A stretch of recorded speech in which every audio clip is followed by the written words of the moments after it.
All right, Alexander, let's talk about the results in the second round of the parliament elections in France. New Popular Front, first place, Macron's party in second place, and Le Pen's National Rally in third. A shock to many people who were expecting Le Pen to be in first place. And New Popular Front, they do not have a majority. They were not able to secure a majority. And it looks like we're heading into a chaotic parliamentary situation in France.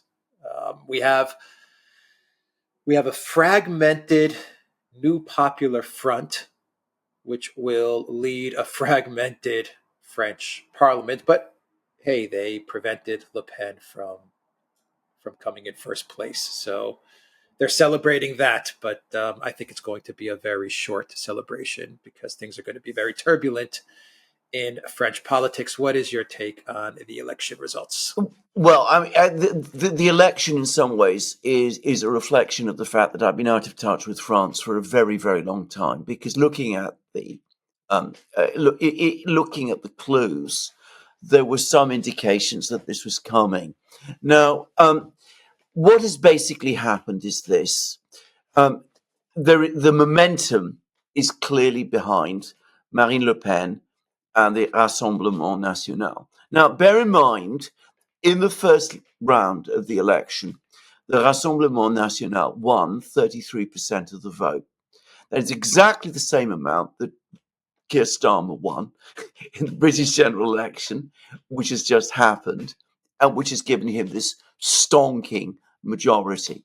The Rassemblement National clearly positioned to be the leading party in France. So it's heading towards, it's moving towards becoming eventually the dominant party in France.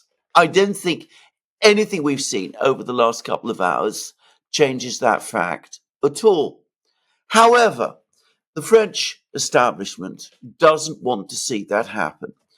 Emmanuel Macron doesn't want to see that happen. The way in which the French electoral system is created, it was created a long time ago, at the time of basically the creation of the Fifth Republic and thereafter. It was basically created to keep one party, the Communist Party, the old French Communist Party, in many ways the biggest party in France in the 40s and 50s, still a very powerful force in the 60s and 70s, to prevent it breaking through. So they created this complex system, the first having one round and then the second round, and the second round was intended to facilitate stitch-ups in particular constituencies where it looked as if the Communist Party in the 60s and 70s might break through. So you'd get anti-communist parties pulling back candidates in order to allow one person to take all the anti-communist vote, to allow the anti-communists to win and to prevent the Communist Party winning. That is the nature of the French electoral system. I lived it. I was in France. I saw it happen in exactly this way many times. So what has now happened is that they've tried to use the same device, the same mechanisms to stop the Rassemblement National. And they have succeeded in a fashion in this election. But they've succeeded in a way that is completely different from the way that it succeeded in France in the 50s and 60s and 70s. Because in France, in the 50s, 60s and 70s, there was an overall majority for the anti-communist right. In those days, in fact, it used to be referred to simply as la majorité. It was the majority which was coherent. What they've done this time is that instead of having various right-wing parties, Chiracians, Giscardians, but people who could work together in government, one pulled back in order to allow the other to win so that the communists didn't get in. Even the socialists in some places played that kind of game. What they've done this time is they've cobbled together completely incompatible forces. So we have the Front Populaire, the left-wing bloc, which is itself a patchwork of different parties. And irony of ironies, the French Communist Party, the party that the system was intended to block in the 50s, 60s, 70s, is a part, in fact, it's a key part of the Front Populaire. Its leader, Mancre Roussel, is one of the most intelligent people, in my opinion, in this bloc. So anyway, they pulled it together, getting all kinds of different socialist and communist parties and all kinds of things like that together. And of course, they also have Macron's party, which is still there, and it also was putting back candidates so as to allow the Front Populaire to win in individual constituencies. So Macron's party, utterly discredited, exhausted force.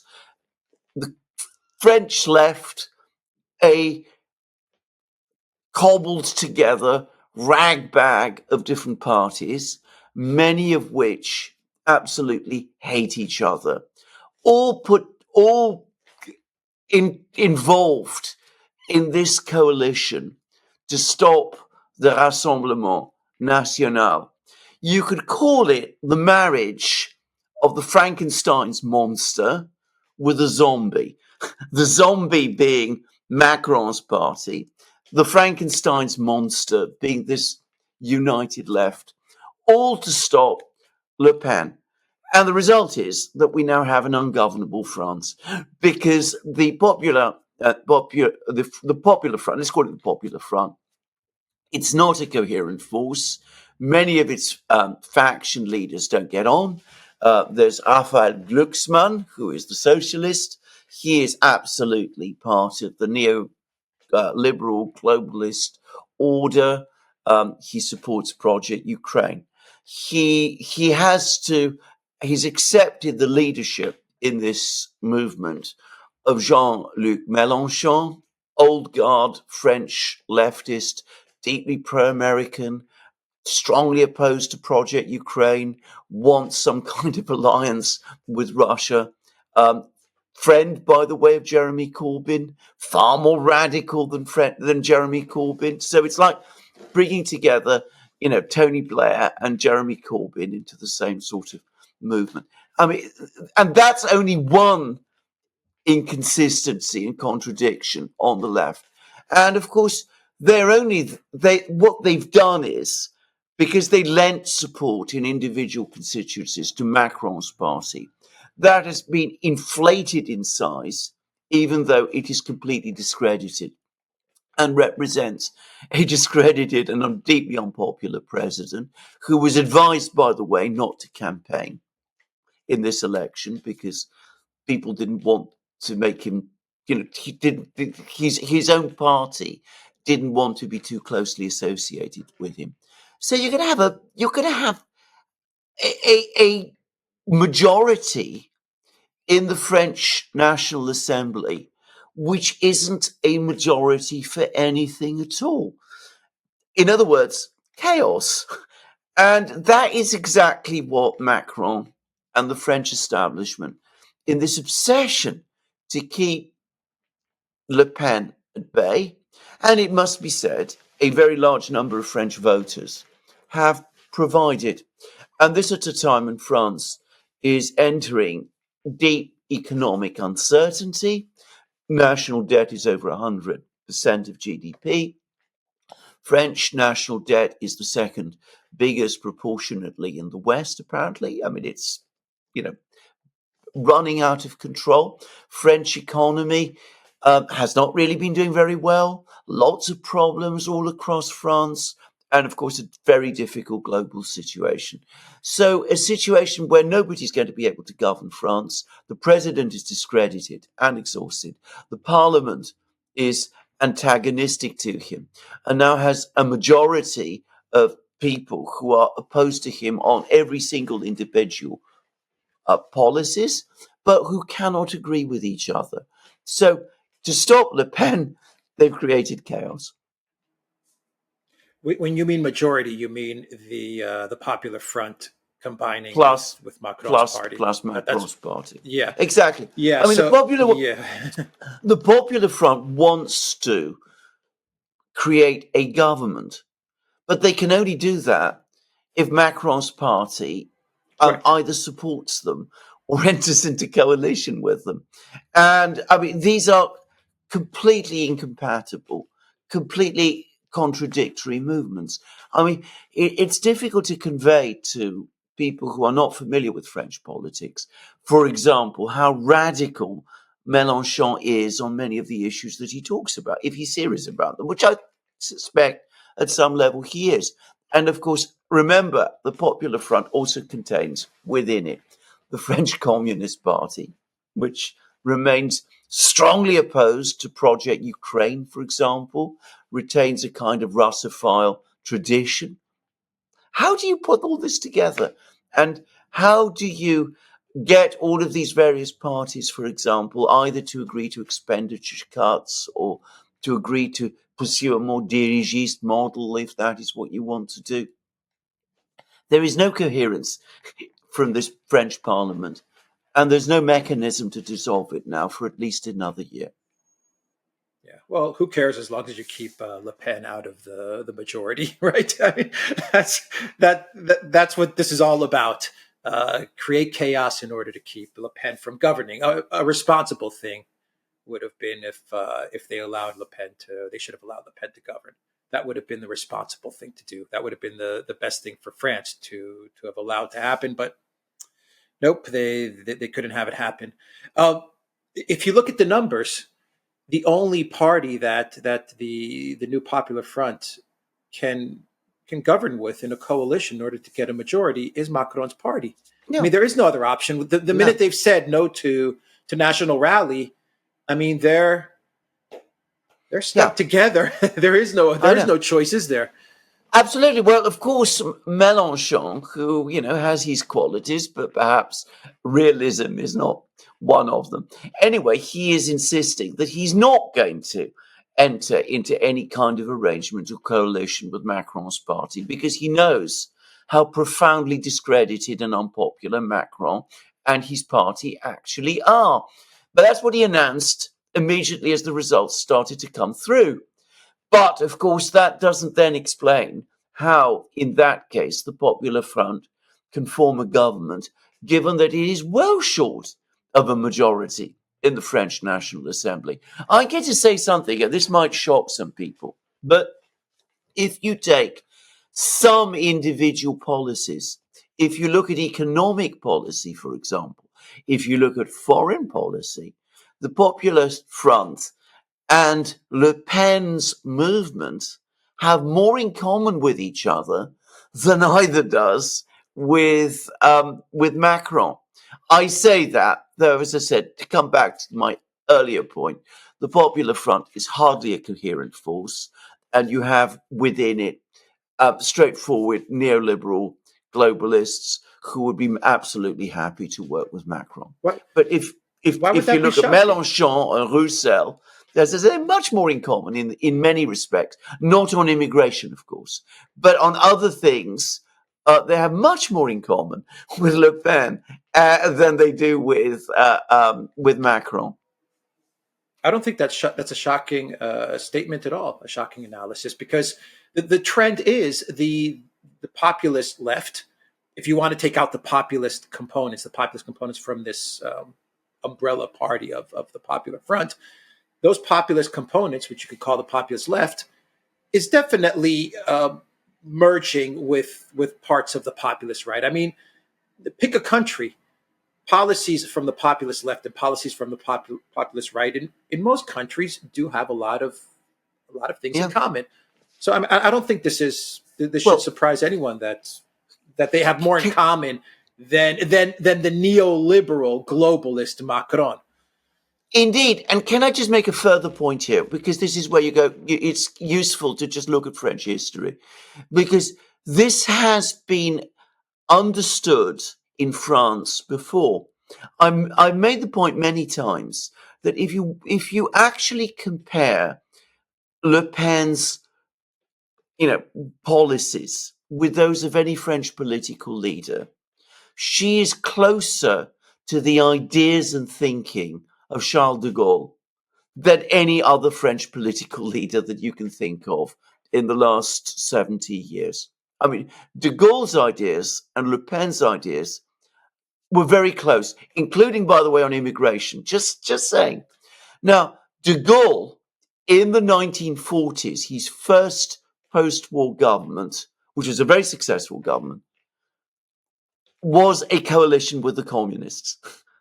And in 1968, when de Gaulle faced the famous student uprising and all of that, the Communist Party backed him. So, there has always been within France itself this compatibility. But of course, the current iteration of left-wing politicians, the Mélenchons and people like that, they reject that completely. They insist that Le Pen isn't, a Gaullist part of the French Republican right tradition, which is a very strong one in France. They insist that she's the inheritor of Vichy, that she's, belongs to well, I don't want to mention the word, but, the ideology, which starts with an F that goes all the way back to the 30s and 40s, which, based on her actual program, is nonsense. But as I said, they won't see that. And they insist instead that she mustn't ever be allowed anywhere close to power because she is supposedly a threat to republicanism and democracy and all of those things. Even though, as I said, on pretty much everything, she's aligned very, very much more closely with the tradition of de Gaulle than the so-called Gaullist party in France currently is. The Les Républicains actually are. So this tactic of putting together these types of umbrella parties, you cobble together a bunch of parties that are incompatible, may even hate each other, may even despise each other, but you put them together under this umbrella. You give them a label, a title, a name, New Popular Front, whatever. This has been used and tried before in Europe. It was successful in Czechia, the Czech Republic, and they prevented Babiš from winning those elections. It failed in Hungary. They did the same thing in Hungary, and Viktor Orban won easily in a big victory. But this New Popular Front reminds me, in a way, of Syriza in Greece, where you take a party and you take a bunch of smaller parties, mostly from the left, center left, socialist, anarchist, communist, whatever. You put them under the banner of a new name, Syriza, and you run them in elections, and you hope that they win. And Syriza did win. And my question to you is, Syriza was led by a young, inexperienced activist, He's an activist, Tsipras. He became the leader of Syriza, and when they won the elections, he eventually became prime minister. He at first was making statements that he would push back against EU policies and IMF policies and austerity against Greece, but eventually they turned him into a globalist. He came around and he became a neoliberal globalist, and Syriza eventually became a neoliberal left globalist party. Do you think the globalists running Macron that came up with this scheme of dropping 200 candidates, do you think that they're viewing New Popular Front in the same way, but the problem may be that you have an experienced Mélenchon who's more dug into his positions, whereas Tsipras was very malleable, and it wasn't very hard to turn him. 24-hour period, they pretty much divided him to Brussels, and he signed up to every globalist policy prescribed for Greece. But Mélenchon may be a little bit more difficult. Do you think that this is how they're viewing things now going forward? we prevented Le Pen. Great. Now let's work on New Popular Front. Let's work on Mélenchon. Let's try to dangle a seat at the globalist table for him and other people in his party, and we can turn this ragtag grouping of parties into a neoliberal force in France. I mean, I don't know. This is how I'm kind of seeing things. But what do you think?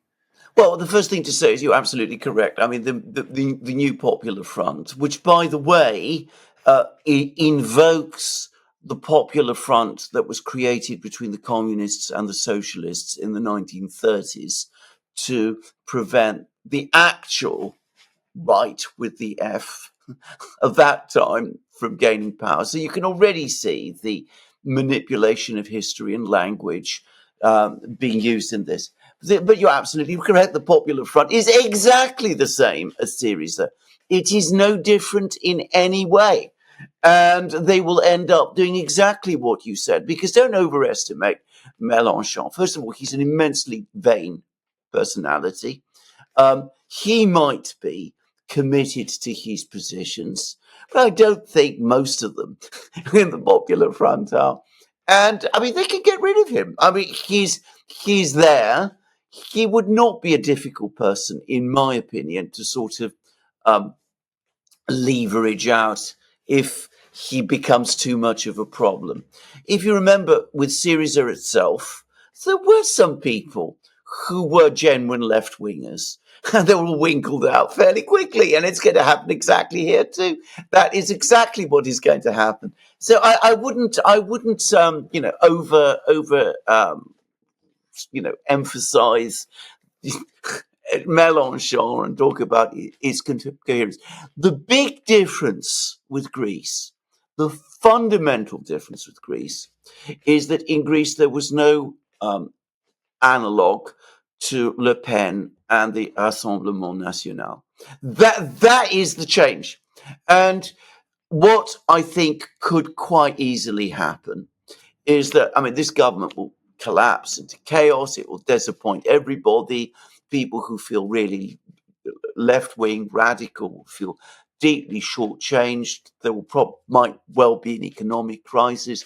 The euro, by the way, is already falling because the markets don't like this development. The markets would have preferred the Rassemblement National to win. Just saying, because the markets want a coherent government. They don't want this. Whatever the French establishment might want, but people who actually are in the business of operating markets and keeping economies going, they're looking upon this with deep unhappiness. Anyway, there's quite possibly going to be an economic crisis. There will very, very likely be a collapse. But in Greece, it was the old establishment New Democracy Party that benefited. In France, by contrast, it's more likely to be, I would have thought, the Rassemblement National, which is the party, the political force, which has actual momentum. In some ways, I tend to think it's more likely, these developments are more likely in the end to deliver, exactly as Le Pen said, an even bigger win for them when they do eventually come to power. Because this is the last desperate gasp of a French establishment trying to block Le Pen, and they're creating chaos in order to stop her. And I think that it's becoming more difficult to play this game. And I think this is probably the last time that they're going to be able to do this convincingly. By the way, again, this isn't exactly the first time that this has happened. Remember, I was very connected with France in the 1970s. And I remember that in 1978, there were parliamentary elections in France. The left, which included the Communist Party, was widely expected to win. Again, the same kind of jiggery-pokery happened. And the right, in fact, won. La Majorité were re-elected and retained control of the parliament. But in fact, as became clear later, that was the last gasp of the old French majorité. just 3 years later, Francois Mitterrand, as a socialist with communist backing, was elected president of France. So, it's history isn't repeating itself, but perhaps it will rhyme. Yeah, I agree with you. In Greece, Syriza did such a terrible job that New Democracy swept into power, easily swept into power. But New Democracy is globalist neoliberal right. So you got rid of the globalist neoliberal left. What became the globalist neoliberal left is such a terrible job. It made it easy for the neoliberal globalist right to take power. But in France, it is a different situation because you do have Le Pen, and Le Pen did say that she wasn't so disappointed at this result, and she does believe that come the presidential elections, National Rally will do very well. We'll wait and see. But just to close out the video, I believe a better strategy would have been for the globalists, for the people behind Macron. A better strategy would have been to allow Le Pen to govern during these very difficult times, and you make a bet, you gamble that a Le Pen government, a Le Pen parliament with a National Rally prime minister during these very, very difficult economic times, because the prime minister is going to be handling mostly domestic issues, that they would not do well, and that would create a shift back to your party. But instead, Absolutely. they're they're going to be the ones. They're going to be the ones that have to navigate this difficult time in France and the world. And the chances are they're not going to be able to manage it well, and that's going to open up the pathway for a national rally. I completely agree. I think that's I think exactly they made a what's going to strategic happen. mistake. Yeah. I think they have made a strategic mistake. I think they've got themselves so worked up about the national rally that they've just lost the larger picture. That they are constantly playing, as I said, this game at trying to exclude the national rally as if it was what they said it was. The inheritor of Vichy and all of that, or alternatively, as if it was the equivalent on the right of, of the old French Communist Party as it was in the 60s and 70s. But of course, it isn't. I mean, this is a fundamental mistake. I think if it had won the election, been allowed to win the election, form a government, it would have tried to govern in a, I suspect, fairly conventional, responsible way. Very plausibly, it would have been overwhelmed by events, and the pendulum would have shifted back. Um, as it is, it's now going to be, because of all of the chaos, it's going to be the president, the left, all of these people who are going to try to wrestle with these problems, who will become discredited. And when the National Rally and Le Pen do win power, they will win power gaining control of all the major institutions, the presidency and the parliament and all of the rest, and will have a much stronger government and a much stronger chance of power than they would if they'd managed to break through now. Having said that, one must always add a word of caution. I don't know what Le Pen herself is going to do if she becomes leader of France. It might not be quite the revolutionary event that many people expect it to be. But that's something we'll have to wait and see and work out when it happens. But happen, I think it now will. Just as Mitterrand, there was endless attempts to stop Mitterrand becoming president. And then when he did become president, he turned out to be very much aligned with the globalist order.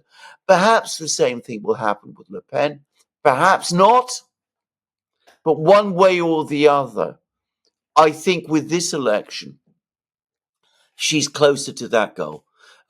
It's important to remember that the National Rally has, even despite coming third, considerably increased its footprint now. in the National Assembly. It's a much stronger political force than it previously was. Yeah, it also got the most votes, I believe, Absolutely, out yeah. of all the parties. Absolutely. Yeah. Absolutely. So yeah, I mean, the elections are 2027. Yeah. Absolutely. Yeah. If So a lot the can happen. We situation, don't know. A lot can happen. with a lot can happen in that time. Exactly. Yeah. So okay. Anything else that you want to add, or should we wrap it up? The I prime mean, minister resigned, by the way, as oh, well. Gabriel At the top. Attal, and by the way, I mean, He's he's gone. probably going to be caretaker, but I doubt that he's coming back. I think his political career is over, to be honest, in France. Not that he will worry about that, because he'll be given a nice job doing something else before very long, as these people always are. But this is a complex time. I know a lot of people are either shocked or stunned or elated or depressed by this result. My own view is that the way to understand it is a step towards a process. And it again demonstrates how profoundly manipulated politics in the West has now become. Because parties don't stand on their own issues and campaign on them and do so in a straightforward way as they used to do. There's all sorts of, we pull back candidates here, pull back candidates there, come up with all sorts of solutions here with a lot endless wire pulling and manipulations and things of this kind to deliver outcomes which are not the ones that the people of France probably want and don't deserve either. We're going to get a government which is chaotic and disorganized, and, well, it might, in the end, bring about the result that we talked about. But in the meantime, it'll be very difficult for France. Yeah. Well, the EU is good at that. Europe is good at kicking the can down the road. How do Absolutely. you make it so that they can keep the countries somehow on the EU policy path? I don't know if Indeed. that's going to be the case with Popular Front. We'll see, but that's what they did in Greece, and it worked. So Indeed. Popular It's Front a France is a different story, but yeah, they're good at different this. story. They're good at kicking the They're can. good at Yeah, this, absolutely. Even if, as I said, what they've done this time is brokered the marriage between between Frankenstein's monster and the zombie. It really is. I mean, looking at these two parties or two groupings, Ensemble, Macron's grouping, and the um, Popular Front. I mean, neither has coherence, and marriage, this forced marriage that we're going to see between them, is so profoundly unnatural. As Le Pen's parliamentary leader Jordan Bardella correctly said. yeah. All right, we will end it there. TheDuran.locals.com. We are on Rumble, Odyssey, BitChute, Telegram, Rockfin, and Twitter X, and go to the Duran shop. Pick up some limited edition merch. The link is in the description box down below. Take care.